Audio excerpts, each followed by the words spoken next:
Hey, I'm over here going for a walk on a beautiful day, and this question came to my mind. Everyone tells you how important it is to know all the notes on your fretboard, how vital it is, right? But the question is, why is it so important? Why would you need to know them? Like, everyone tells you it's so important, but they never tell you why. I've never found an answer on any YouTube video or any course I've taken telling you why it's important to know the notes on your fretboard. So let me give you one reason why it's important to know them and how I use them. Let's dive into my computer and I'll show you exactly what I'm talking about. So imagine I find any note on the fretboard. I don't care, whatever note. This one, for example. Now I can come to my 5 chord shapes, open chords, right, that you already know.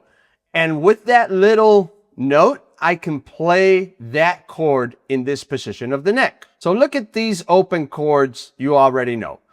They all have ret notes. Those ret notes are the notes that define the name of the chord. Those are your root notes. So of these 5 chord shapes over here, what shape has a ret note on the 5th string?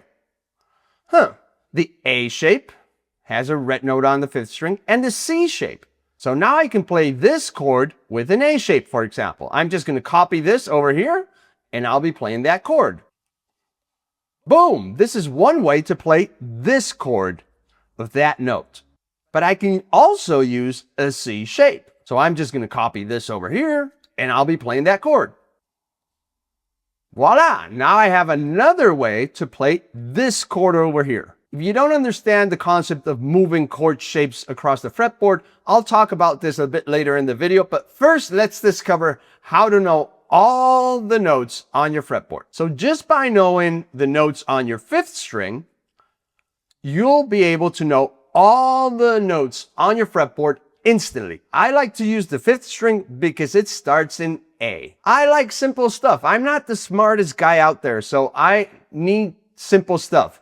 This string starts in A, same as the normal alphabet, A, B, C, D, E, F, G. So let's find, for example, all B notes. This is an A note, this is a B note. I'm going to find all B notes across the fretboard. Now, the way I look at the fretboard is by pairs of strings. What do I mean with that? So anything that happens on strings 6 and 5 is going to repeat in exactly the same order in strings 4 and 3 and repeat again on strings 2 and 1. So if I treat 6 and 5 as a pair, I'm going to be able to find that note on strings 4 and 3 if I bounce 2 frets. So I'm going to find this note 2 frets from there on this pair of strings, right? So what string should I place this dot on, this note on? Was it originally on an odd string, 5, or on an even string, 6? It was in an odd. So I jump 2 frets, 1, 2. I go to my odd string, and that's another B note. So what about strings 2 and 1? Well, to jump from strings 4 and 3 to 2 and 1, we need to jump 3 frets. So again, I'm going to find this note, 1, 2, 3. And where is it? In an odd string or in an even string? It's in an odd string. So I'm just going to place it right there. So now I know all these 3 B notes. So how do I jump to the even strings? Well, string 1 and string 6, if you tune your guitar regularly, you'll know both of them share the same note. So now I can just bounce this note over here, and that's also going to be a B note. Cool, now I'm on the even strings. So now to jump to strings 4 and 3, I bounce 2 frets, 1, 2, and go to my even string, my string 4. That is also a B note. And we already discussed that to jump to strings 2 and 1, it's 3 frets. So 1, 2, 3, I'm on an even string. I'm going to bump it up to an even string again. See how beautiful this pattern is? So easy to find all of our B notes. So now you have all red notes across the fretboard, and you can start creating chords, B chords, for instance, because we found B notes, and that's the name of the chord, all across the fretboard. Let me just grab, I don't know, this one. Which shapes of this have that note on the second string? Haha, I found one. This one over here. So I'm just going to copy this, place it here, and I'll be playing a B chord using this shape. Here we go. I copied it here. Not exactly right, but there it is. This is a B chord using a D shape. Let's do another one. So let's try this one, for example, right? Which one of these shapes has that red dot on the sixth string? We've got that E shape. So I'm just going to copy that E shape and move it over here.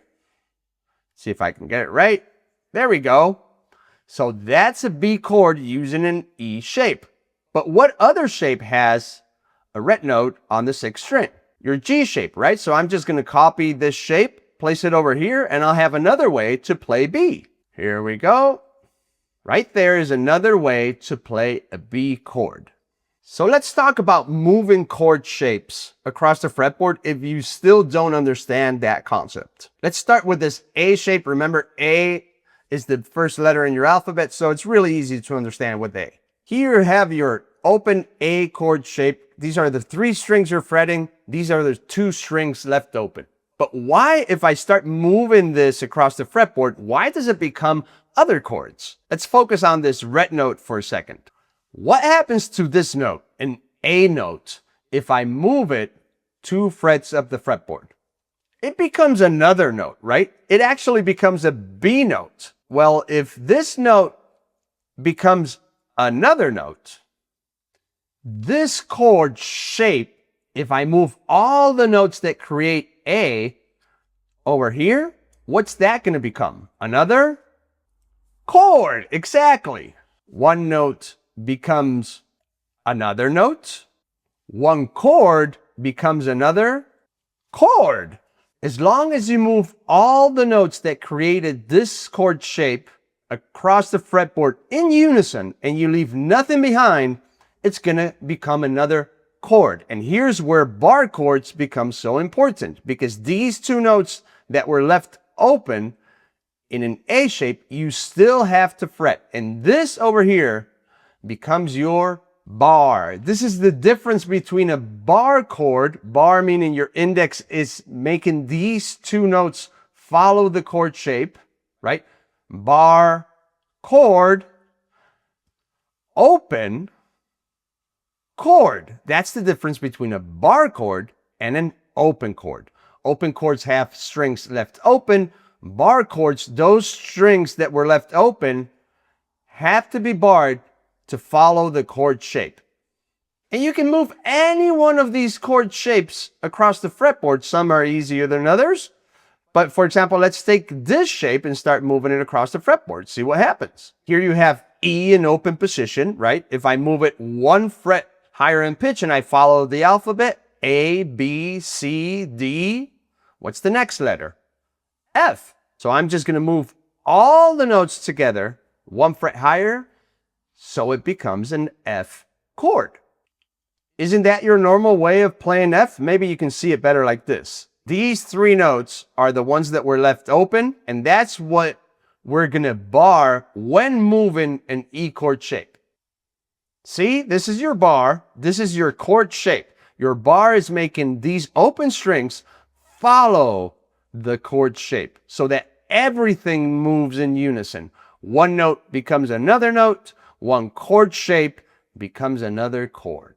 Now, here's what's cool. Look at these 5 chord shapes.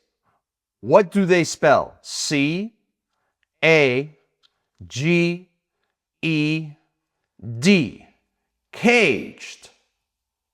Hey, if you liked what you saw and are tired of complicated theory jargon and YouTube videos showing off how much they know, you might like this book. Let me show you inside. Let me sit down and show you inside. So this book is designed to show you everything you want to learn about chords in a simple way, right? Where you start right from the beginning with simple chord shapes. learning how to move them up the fretboard, how to switch through them fast, how to make them sound clean. You'll discover how to transform your chord shapes into other chords, right? Just by moving some simple notes for everyone. Easy chord progressions you can play right away. We dive into bar chords, how to move those shapes quickly across the fretboard. We talk about sharps and flats, how to make your bar chords finally sound clean. We talk about cage, what's it for, how to use it, how to navigate the fretboard using caged. We talk about triads. What is a triad? Where are they located? How to find them? We talk about chord theory, how to create amazing chords like sus chords, like 7 chords, 5 chords, major 7, 6 chords, diminished, augmented, add chords. How to combine everything together to create beautiful chords. We also talk about chords by genres, like how to play singer-songwriter, blues, rock, hard rock, funk, reggae. We also talk about the circle of fifths. How to create your own chord progressions, minor chord progressions. Everything clearly explained, and you also have a chord library to know how to fret your chords cleanly and quickly with triads, bar chords. Everything you want to know is included inside of this book. Go and check it out. The link is going to be somewhere down there.